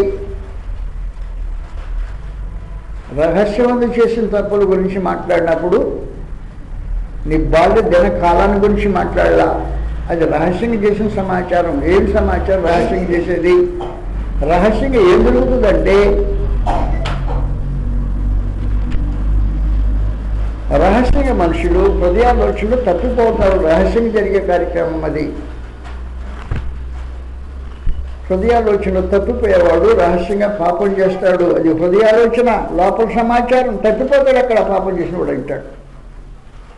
హెబ్రీయులకు రాసిన పత్రికలో 3వ అధ్యాయం. హృదయాలోచనలు తప్పిపోయేవాడు రహస్యంగా పాపం చేసినవాడు అంటాడు. రహస్య పాపం చేసినవాడు. 3వ అధ్యాయం, హెబ్రీయులకు 3వ అధ్యాయంలో 10వ వచనం. నేను ఆ తరము వారి నేను ఆ తరము వారి వల్ల విసిగి వీరెల్లప్పుడూ తమ హృదయాలోచనలో తప్పిపోతున్నా. నా మార్గం తెలుసుకోండి. హృదయాలోచనలు మానవుడి వశం. కాబట్టి నీ వశంలో ఉన్న నీ హృదయాలోచనలు నీ తప్పుదారి పట్టించినవి అంటే రహస్యంగా పాపం చేస్తున్నావు అన్నమాట.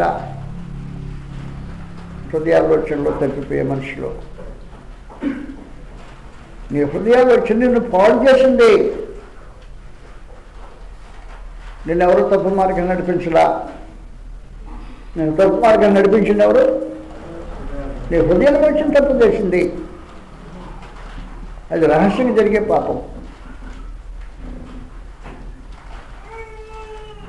వాస్తవానికి హృదయంలో జరిగేవి రహస్యంగా జరిగే పాపాలు. మార్క్స్ 7వ అధ్యాయం మనందరికీ తెలిసినట్టు 21వ వచనంలో నరుడి హృదయంలో నుండి దురాలోచనలు చేస్తున్నావా? అది రహస్యంగా చేసిన పాపం. దురాలోచనలు మనిషిని పీడిస్తుంటాయి. ఇది రహస్యంగా జరిగే కార్యక్రమం. బయటికి ఉండగానే కనిపిస్తాడు మనిషి, ఏమెరగనట్టు, నిర్దోషి అయినట్టు పోజు కొట్టేస్తాడు ఒకనే. తన హృదయాలోచనలు ఏం చేస్తుంటాయి అంటే తప్పిపోయినట్టు చేస్తాయి. హృదయాలోచనల వల్ల మనుషుడు రహస్యమైన పాపాలు చేస్తాడు. అందువలన వీరెల్లప్పుడూ తమ హృదయాలోచనలో తప్పిపోయేవారు. తప్పిపోతున్నారంటే పాపం చేస్తున్నారంటే ఎక్కడ ఎందుకు చేస్తున్నారు? ఆలోచనలో చేస్తున్నారు. హృదయాలోచన దురాలోచనలు అనుకో, రహస్యంగా పాపాలు జరుగుతున్నాయి.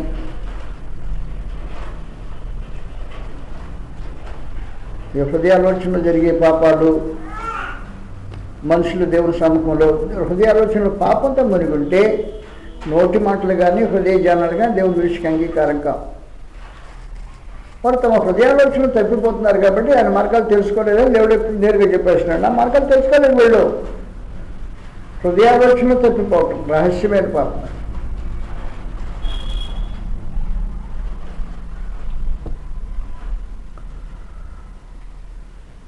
మార్క్స్ చదువుతాం మరొకసారి 7వ అధ్యాయంలో. లోపల నుండి అనగా మనుషుల హృదయంలో నుండి దురాలోచనలు రహస్యంగా జరుగుతున్నాయి. జాగ్రత్తలు రహస్యంగా జరిగేవే. కాబట్టి హృదయంలో జరిగే పాపాలు అన్నమాట ఈ విషయంలో రహస్యంగా జరిగే పాపాలు. అందువలన ఈ రహస్యంగా జరిగే పాపాన్ని దేవుని సంపూర్ణ పెట్టేసాయా నా రహస్యంగా జరిగే పాపాలు. నేను హృదయాలోచన తప్పిపోతున్న వాడిని, అందువల్ల నా హృదయము నన్ను పాపంలో దించేస్తుంది అని తన పాపాన్ని దేవుని సముఖంలో హృదయాలోచన పక్షంగా దేవుని సముఖంలో మనం చేసుకుంటే ఆయన హృదయాలోచన త్రిప్పి కళ్ళని కృపను చూపిస్తుంటాడు రహస్యంగా చేసిన పాపంలో. వాస్తవానికి మార్క్ 7వ అధ్యాయంలో చెప్పిన సమాచారం ఏమంటే హృదయము సాతాను యొక్క కార్ఖానా. కార్ఖానా అంటే ఉంటారు తెలుగులో కర్మాగారం, ఫ్యాక్టరీ. ఎవడు ఫ్యాక్టరీ? సాతాను గారి ఫ్యాక్టరీ. ఎక్కడ? నీ హృదయమే సాతాను గారి ఫ్యాక్టరీ. ఫ్యాక్టరీలో ఏమొస్తుంది తయారవుతాయి? ప్రొడక్షన్ మాట్లాడుతున్నాం. హృదయాలోచనలో జారత్వములు, దొంగతనములు, చదువు ఇంకా లిస్టు, జారత్వములు, దొంగతనములు, ఇవన్నీ సాధారణంగా తయారు చేసే ఫ్యాక్టరీలో సామాగ్రి అన్నమాట. ఇది ఫ్యాక్టరీ సామాగ్రి ప్రొడక్షన్ భయంకర ప్రొడక్షన్. సేల్స్కి వస్తాయి, బయటికి లాభం ప్రొడ్యూస్ అయ్యి సేల్స్కి బయటకు వచ్చేస్తాయి. ఫ్యాక్టరీ అది సొంతగా అప్పుగాడి ఫ్యాక్టరీని, హృదయం అప్పుగాడి ఫ్యాక్టరీ అయితే ఏం జరుగుతుందంటే రహస్యంగా పాపాలు జరుగుతాయి. దాని పాపాలుగా మనుషులు గుర్తించరు. పెద్ద రుణంగా భక్తుడు ఉన్నట్టుగా కనిపిస్తుంటారు. అది భక్తి కాదు. హృదయ ఆలోచనలో దాని నుంచి ప్రారంభించి 13 ఆ ఫ్యాక్టరీ తయారయ్యే 13 వస్తువులు బయట పెట్టేసి మార్కెట్లో పంపించేస్తుంటాడు. రైట్. కాబట్టి రహస్యంగా జరిగించే పాపాలు హృదయాలోచనలో. సాతానికి ఫ్రీ హ్యాండ్ ఇచ్చేస్తాడు. అది చేసుకో, నా హృదయంలో నీ ఇష్టం వచ్చేటి వస్తువు తయారు చేసుకో, ఇచ్చేసాను ఛాన్స్ నీకే. వాడు దురాలోచన పెట్టేస్తుంటాడు. ఇక్కడ దురాలోచనలు. నెక్స్ట్ జారత్వములను, దొంగతనమును, కృత్రిమమును, కామ వికారమును, అప్సరమును, దేవదోషణియు, అహంభావమును, అవివేకమును. అహంభావం కూడా భయంకరమైనదే. అహంభావం నీకు పాపం అని తెలియకపోవచ్చు. అహంభావం పాపం. దురాలోచన కాడి నుంచి అహంభావం కాడి నుంచి చివరికి ఏం చెప్పాడు? అవివేకం కాడి నుంచి. అవివేకం కూడా పాపమే. రహస్యంగా జరిగే పాపాలు. ఈ రహస్యంగా జరిగే పాపాలు క్షమాపణ పొందకపోతే నేను ఒకటి మాటలో హృదయం ధ్యానము దేవుని దృష్టికి అంగీకారంగా ఉండదు. అందువలన దేవుని దృష్టికి అంగీకారం కానీ బ్రతుకు వ్యర్థమైన బ్రతుకు. అది వెస్ట్. నెక్స్ట్ ప్రత్యేకించి ఏం చెప్పాడంటే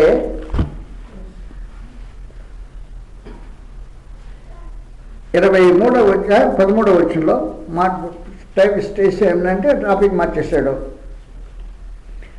దురభిమాన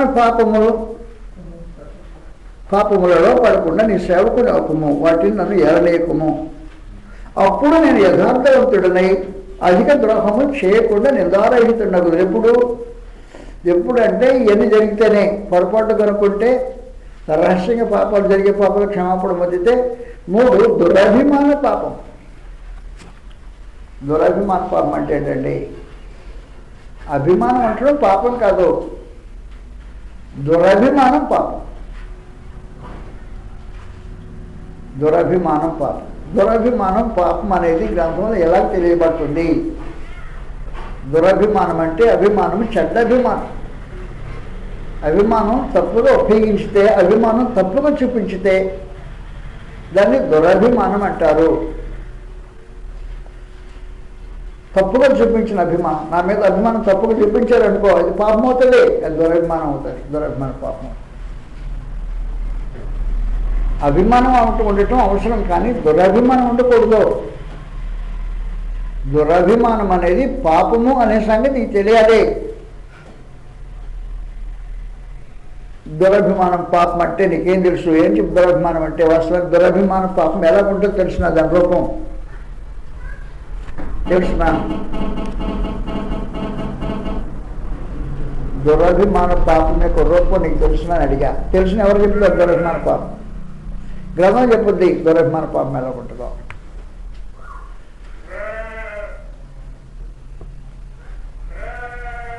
దేని యందు అభిమానం ఉంచకూడదో దాని మీద అభిమానం ఉంచడం దురభిమానం.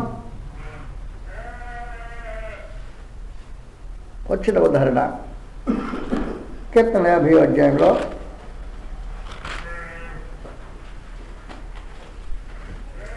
ఇక్కడ ఏమంటున్నాడంటే నీ సహవాసం పాపం, సహవాసమే పాపం అన్నదంతే. 50వ కీర్తనలో సహవాసం పాపం ఎలాగవుతుందో గ్రంథం ఎలాగంది. నీ సహవాసమే పాప సహవాసం అన్నాడంతే. అది దురభిమానం వల్ల కలిగే సహవాస పాపం. 50 వచ్చిన భక్తిహీనతో దేవుడు ఇలాగ సెలవిస్తున్నాడు. నా కట్టడం వివరించడానికి నీకేం పని? నా నిబంధన నీ నోట వచ్చిందేమి? దిద్దుబాటు నీకు అసహ్యం కదా. నువ్వు దొంగను చూసినప్పుడు మనతో ఎక్కిపిస్తాడు, సహవాసం అది అన్నమాట. నువ్వు దొంగను చూసినప్పుడు మనతో ఎక్కిపించడం, వ్యభిచారంతో సాంగత్యం చేస్తున్నావు, దురభిమానం. నీ సాటివాడు, నువ్వు సహవాసం చేసేవాడు ఎలాంటి వాడో పట్టింపు లేకుండా చేసే సహవాసము దురభిమాన పాపం. ఎవరితో సహవాసం చేస్తున్నావు? నీ సహవాసానికి పట్టింపు లేదా? నీవు దురభిమాన పాపం చేస్తున్నావు. నువ్వు దొంగను చేసేవాడు క్యారెక్టర్, దొంగ నుంచి క్యారెక్టర్ తెలిసిన తర్వాత నువ్వు సాంగత్యం చేస్తున్నాడు. దొంగతో నువ్వు ఎక్కిపిస్తున్నావు, వ్యభిచారంతో సాంగత్యం చేస్తున్నావు, దురభిమాన పాపం చేస్తున్నావు అనేదంతా మాట్లాడు. భక్తిహీనుడు దురభిమాన పాపం చేస్తాడు. భక్తిహీనుడు యొక్క నీకు భక్తిహీనుడు అని చెప్పినప్పుడు నీ సహవాసం చెప్పింది నువ్వు భక్తిహీనుడు అని. నేను భక్తిగానే ఉంటాను, నేను రెడీగా. నీ సహవాసం చెప్పింది భక్తిహీనుడు అని. ఏం చేస్తున్నావు? భక్తిహీనుడు ఏం చేస్తుంటాడు? దేవుని మాటలు పలుకుతాడు, నిబంధనలు చెప్తుంటాడు, కానీ ఈ సహవాసంలో దురభిమానం చూపిస్తుంటాడు. ఈ దురభిమానం ఏమి? దొంగ చూస్తే ఏకీభవించా, వ్యభిచారంతో సాంగత్యం చేశా, దురభిమాన పాపం కాకుండా ఏమవుతుంది అది? అందువల్ల దురభిమాన పాపము అని ఆ పాపం చేసేవాడు నోటి మాట కానీ హృదయ ధ్యానం కానీ దేవుని దృష్టికి అంగీకారం ఉండదు. నువ్వు ప్రార్థన చేసినా వేస్ట్. అది నువ్వు రాత్రనగా పగలనగా దేవునికి ప్రార్థన చేసిన దురభిమాన పాపం చేసేవాడు ప్రార్థన చేసినా దేవుడు అంగీకరించే పరిస్థితి కాదు. నువ్వు దమ్మం చేస్తే వాడిని ఏకీభవించింది. వ్యభిచారంతో సాంగత్యం చేస్తే అతని క్యారెక్టర్ తెలిసి అతనితో నువ్వు ఏకీభవించంటే అర్థమేంటి?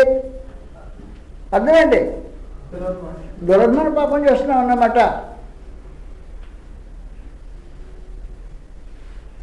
అందువల్ల జాగ్రత్త గుర్తుపెట్టుకో. ఎవరితో అంటే వాటితో చేయి కలపటం అనేది దురభిమాన పాపం. దురభిమాన పాపం మీకు ఎలా ఉంటుందో గ్రంథంలో చూపెడతాను నేను మీకు. 2వ యోహాను పత్రికలో దురభిమాన పాపం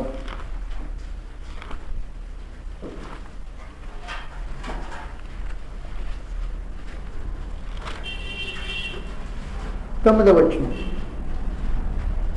క్రీస్తు బోధయందు నిలిచుండక అంటే దానిలో జీవితం కొనసాగించకుండా దాన్ని విడిచి ముందుకు సాగు ప్రతివాడు నాస్తికుడు. ఈ బోధన అంగీకరించాలంటే మరి దేవుడు అంగీకరించడం నాస్తికుడేనయా? కేవలేదు. నాస్తికునికి నిర్వచనం అది. 9వ వచనం. క్రీస్తు బోధయందు నిలిచుండక దాన్ని విడిచి ముందుకు సాగు ప్రతివాడు అంటే నేను కూడా ఒకళ్ళు విడిచి ముందుకు సాగాను అనుకో, నేను కూడా నాతో కూడా బట్టి. కాబట్టి క్రీస్తు బోధ నిలిచుండగా దాన్ని విడిచి ముందుకు సాగితే నేను సాగినా కూడా వచ్చిన గొడవ నాకదే, నాస్తికుడు అన్నాడంతే. ఆ బోధని నిలిచిన వాడు తండ్రి కుమారుని అంగీకరించేవాడు. ఎవడు నీ బోధ తగ్గ మీదకి వచ్చినాడా వాడి ఇంట్లో చేర్చుకుంటే శుభం అని చెప్తే నువ్వు చేసిందేమన్నమాట దురభిమాన పాపం. అది దురభిమాన పాపం.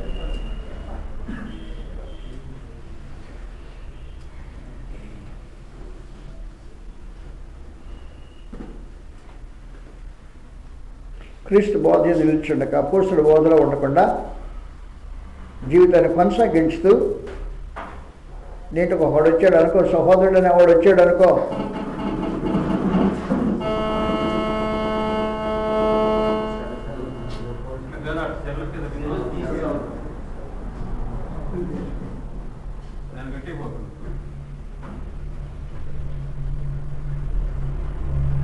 ముందుకు సాగు ప్రతివాడు అటు బోధన అంగీకరించుకుంటూ ముందుకు వచ్చిన వాడిని ఇంటి చేర్చుకుని సుఖమని చెప్పేవాడు ఎవడాడు? దురభిమాన పాపి. వారి దుష్టక్రియలో పాలువాడగును అనేశాడు. నీ స్నేహము దురభిమాన పాపం కావచ్చు,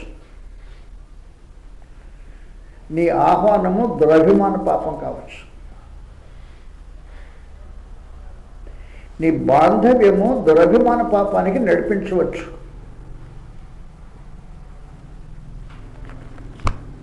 బంధు ప్రీతి దురభిమాన పాపం అని గ్రంథం చెప్పింది. ఎలాంటి బంధు ప్రీతో అది చూస్తాం గ్రంథంలో ప్రత్యేకించి. 2వ దినవృత్తాంతములో బంధు ప్రీతి అంటే బంధువులు ప్రేమించొద్దని కాదు దాని అర్థం. ఎలాంటి బంధు ప్రీతి దురభిమాన పాపం అవుతుంది గ్రంథం తెలియజేసింది ప్రత్యేకించి. 2వ దినవృత్తాంతములు 18వ అధ్యాయం. దయచేసి గ్రంథం చూడండి. 2వ దినవృత్తాంతం 18వ అధ్యాయంలో విశేషమైన సంగతి కనిపిస్తుంటుంది. తనకు ఐశ్వర్యమును ఘనతయు అధికముగా కలిగిన తర్వాత ఏమి కలిగింది? ఘనత కలిగింది, ఐశ్వర్యం కలిగింది. యెహోషాపాతుకు. యెహోషాపాతు యోధా దేశపు రాజు. యోధా దేశపు రాజు భక్తుడు, నీతిపరుడు, దేవుని మార్గంలో నడిచినవాడు, దేవుని గ్రంథాన్ని బోధించడానికి ఏర్పాటు చేసినవాడు, మహత్తరమైన వ్యక్తి యెహోషాపాతు. యెహోషాపాతు ఏం చేశాడంటే చేయకూడని ఒక దుష్కార్యం చేశాడు.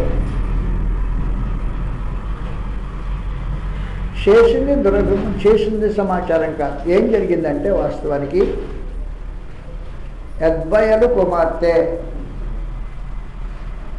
ఎద్బయలు రైట్ అనుకున్నాం కాదు, ఎద్బయలు అంటే బయలు దేవత భక్తుడు పేర్లోనే ఉంది.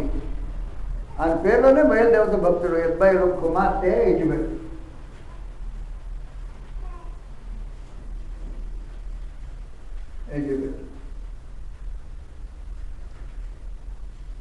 ఆహాబ్ ఏం చేశాడంటే ఎద్బయలు కుమార్తెను వివాహం చేసుకునేది వెళ్ళి.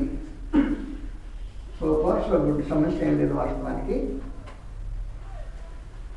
తన భార్యను తన అదుపులో నడిపించుకుంటే సమస్య ఉండేది కాదు. కానీ అతడు భార్యకు దాసోహమై దేవుని విసర్జించి తన భార్య మతాన్ని ఇశ్రాయేల్ దేశంలో తెచ్చుకొని కుంపటి పెట్టుకున్నాడు.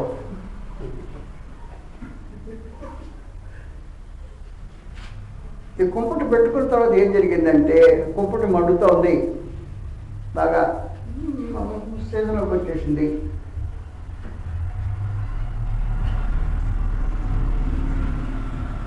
ఆహాబుకు యెజబెల్కు మనందరికి తెలిసినట్టుగా ఒక ఆ సంబంధంగా ఉత్తమమైన కుమార్తె పుట్టింది. ఎవరమే?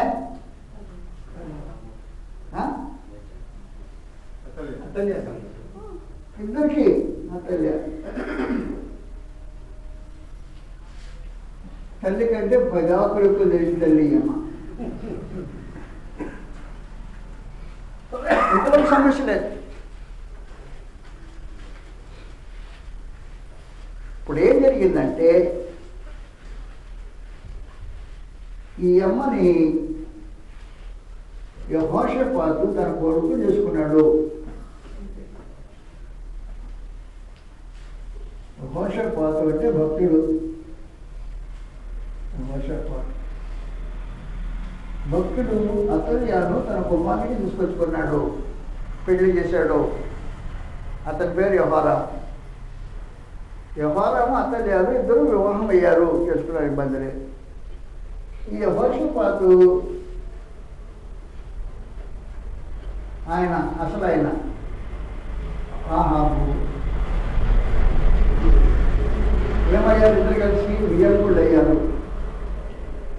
సమస్య ఉందా? సమస్య లేదు. వియ్యంకుళ్ళు అయినంత మాత్రం సమస్య రాలా. గ్రంథం సమస్య అని చెప్పలేదు. కాబట్టి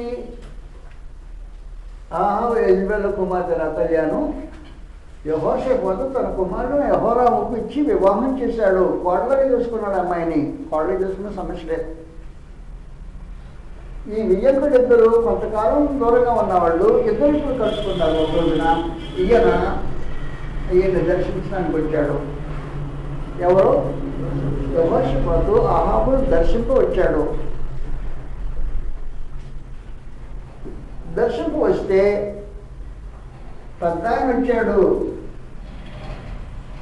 నా కూతురు యొక్క మామగారు వచ్చాడు అనే ఉద్దేశంతో ఆహాబు సత్కరించి మంచి భోజనం ఏర్పాటు చేసి గౌరవపదం విషయాడు. తప్పులే, అది దురభిమాన పాపం కాదు. బంధువు వస్తే మంచి భోజనం చేసి అతను గౌరవించడం తప్పులే, దాని తప్పనలా. మీరు అలా తప్పుగా భావించాల్సిన అవసరం లేదు. ఇప్పుడు జరిగిన లోపల ఎక్కడ జరిగిందంటే ఇతనే అడిగాడంటే ఒక చిన్న కోరిక.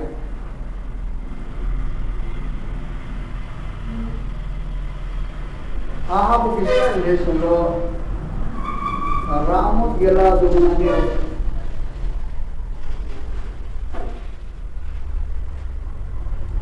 ఆయన ఒక పట్టణాన్ని సిరియా వాళ్ళు దోచుకెళ్ళారు. ఎవరు? సిరియా వాళ్ళు దోచుకెళ్ళిపోయారు. ఎక్కడి నుంచి? ఆహాబు చేతుల నుంచి లాక్కెళ్ళిపోయారు. ఎన్నిసార్లు ఆహాబు ప్రయత్నం చేసినా దాన్ని స్వాధీనపరచుకున్నారు. సిరియా దేశంలో కూడా భాగంగా మిగిలిపోయింది. అప్పుడు ఏం జరిగిందంటే ఈయన వచ్చిన తర్వాత ఆహాబు కోరికడి నాకు చిన్న రిక్వెస్ట్, ఆ దేశం నాదే కదా, ఆ ప్రాంతం ఆ పట్టణం నాదే కదా, ఇస్రాయేల్ దేశంలో భాగమే కదా, ఇస్రాయేల్ దేశంలో భాగమైన రామత్ గిలాదుని మళ్ళీ నేను స్వాధీనం చేసుకోవడానికి నువ్వు సహాయం చేస్తావా అని అడిగాడు. ఎవరిని? యెహోషాపాతుని అడిగాడు. దానికి ఆహాబు యొక్క రిప్లై, యెహోషాపాతు రిప్లై ఏంటో జగ్గామంలో రాబడింది. 18వ అధ్యాయం 3వ వచనం. ఇశ్రాయేలు రాజైన ఆహాబు యోధా రాజైన యెహోషాపాతును చూచి, నీవు నాతో కూడా రామత్ గిలాదులకు వచ్చుదావు అని అడుగగా యెహోషాపాతు, నేను నీ వాడను, నీ జనులు నా జనులు, నా జనులు నీ జనులు, నేను నీతో కూడా యుద్ధంలోకి వచ్చుదామని చెప్పాను.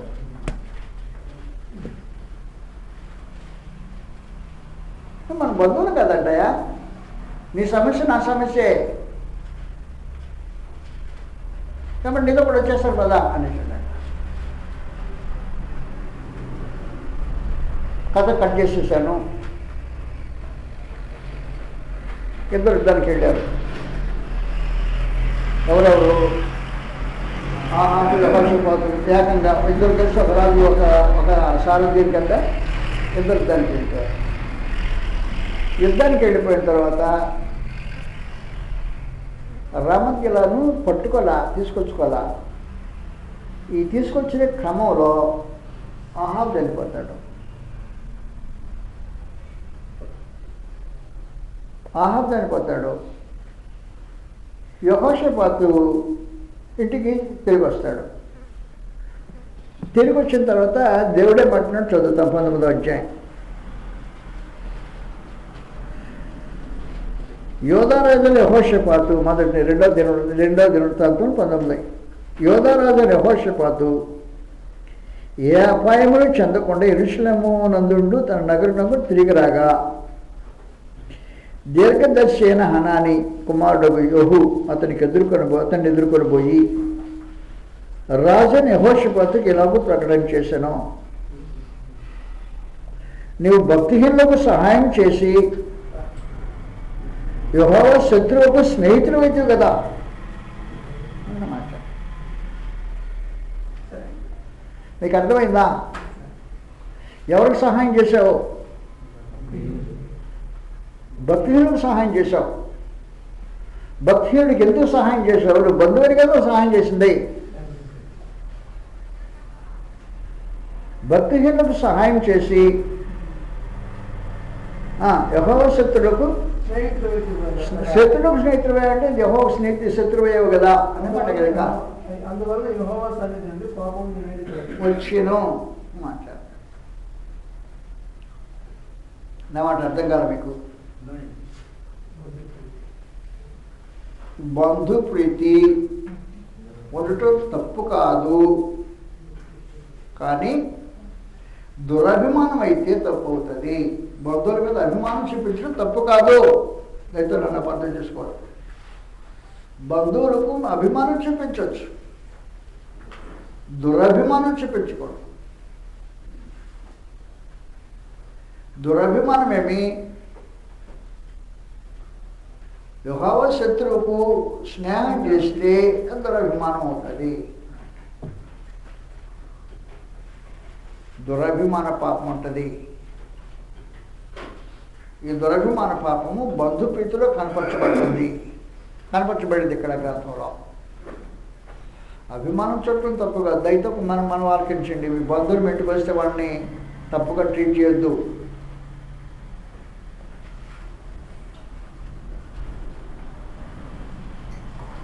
వాస్తవమైన సంగతి ఏమంటే, నాకు తెలిసిన లేమన్ ఫెలోషిప్లో అభిమానం చూపించని మనసు తత్వాలు ఉంటాయి. కూతురింటికి వెళ్ళిన తండ్రి కొండ జట్టు కట్టుకెళ్ళి రేషన్ తీసుకెళ్ళి వండుకొని తినొచ్చినాడు నాకు తెలుసు. కూతురింటికి అతనికి ఇచ్చాడు కుమార్తెని. ఆ ఇంటికి దర్శించ కూతురు చూడడానికి వెళ్ళాడు. తను రేషను తన కొండ జట్టు తీసుకెళ్ళిపోయాడు అక్కడికి. అమ్మ నీతో తినకూడదు, మీరు సాధారణ సంబంధాలు వ్యవహరిస్తున్నారు అని చెప్పేసి. అది తప్పు. ఆ దేవుని నియమానికి విరుద్ధమైన సంగతి. ఎలాంటి అభిమానం కలిగి ఉండాలో తెలియని మనిషి. నీ బంధుజనులతో ఆహార వ్యవహారాల్లో కానీ నీకు ఏ విధమైన ఇబ్బంది ఉండాల్సిన అవసరం లేదు. వారి కార్యకలాపాలు దేవుని చిత్తమునకు అనుకూలమైనవో కావా అని తెలుసుకోకపోతే చూపించే అభిమానం దురభిమానం అవుతుంది. ఆహాబు దేవునికి శత్రువు. యెహోషాపాతు ఆహాబుకు వియంకుడు. ఈ వియంకుడు ఏం చేశాడంటే ఆహాబు అని దేవుడి శత్రువుకి యుద్ధంలో సహాయం చేశాడు. డీజర్లు రాజర్లు ఏదేంటి ఇంకా నేను మన దగ్గర తేడా ఏంటి, నేను వస్తాను కదా అనేసాడు. యుద్ధానికి వచ్చిన తర్వాత అంటాడు అన్నమాట దేవుడు ఇక్కడ, నువ్వు భక్తితో సహవాసం చేసి స్నేహం చేసి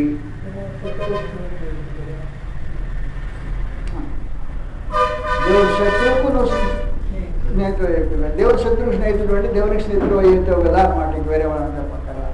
అది దురభిమాన పాపము అంటారు. కాబట్టి దురభిమాన పాపం అనే మీరు జాగ్రత్తగా గుర్తుపెట్టుకోవాలి.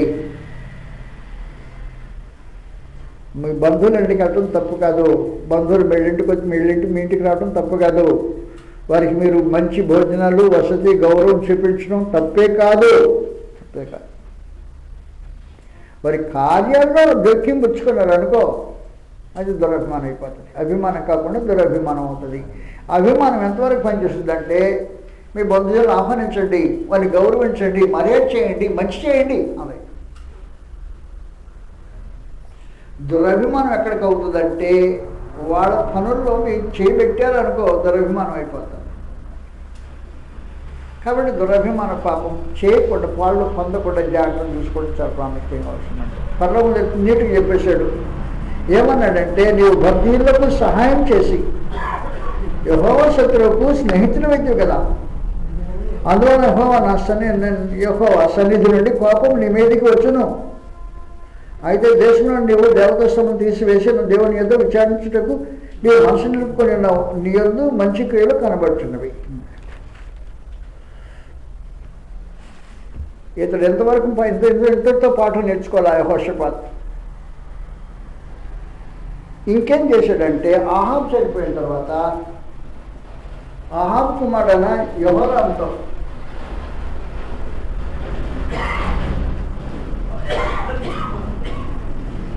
అంటే నా గొడవ మీకు అర్థమవుతుందా? యెహోషాపాతు కుమారుడి పేరు యెహోరామే.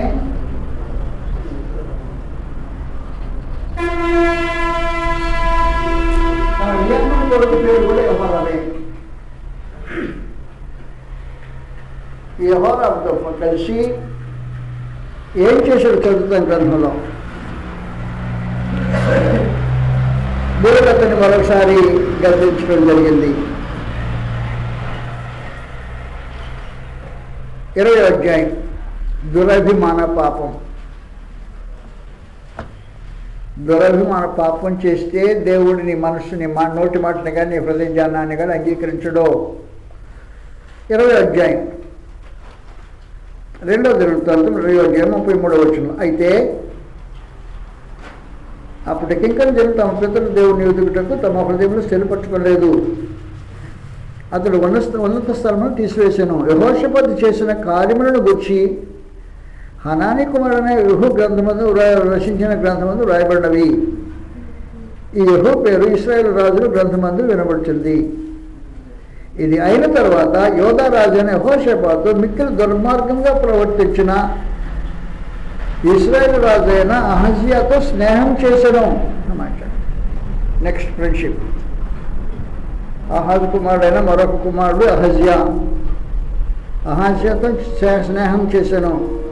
తర్షీషునకు పోదగిన ఓడలు చేయింపవనని యెహోషాపాతుతో స్నేహం చేయగా వారి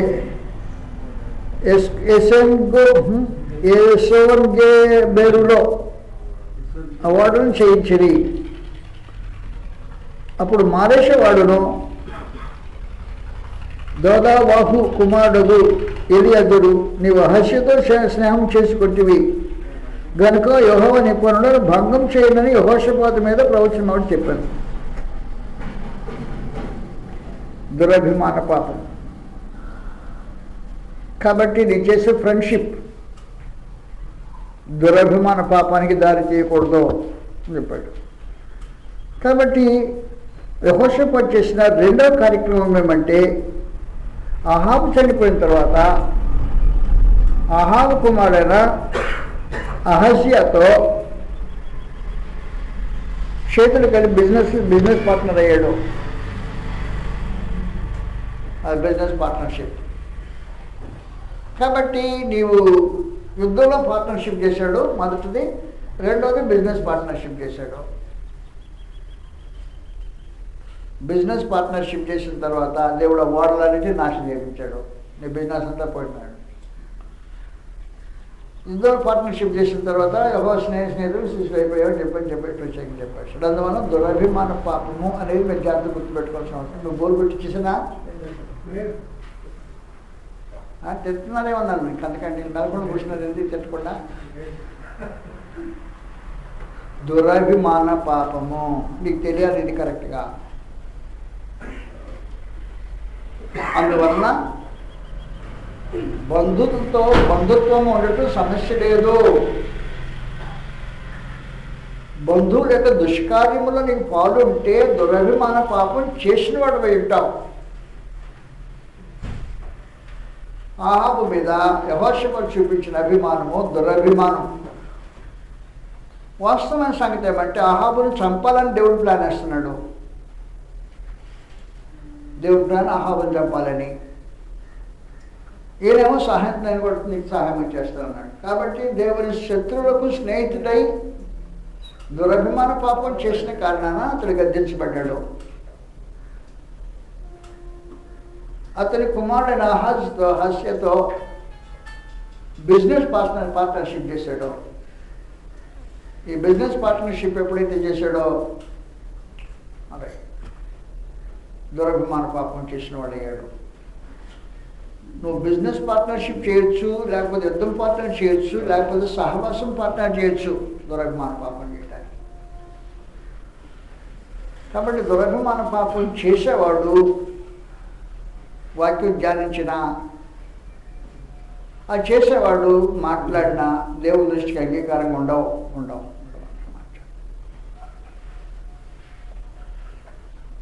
మీకు బ్రేక్ కావాలంటే చిన్న 5 నిమిషాలు బ్రేక్ తీసుకోండి, మళ్ళీ వస్తాను నేను.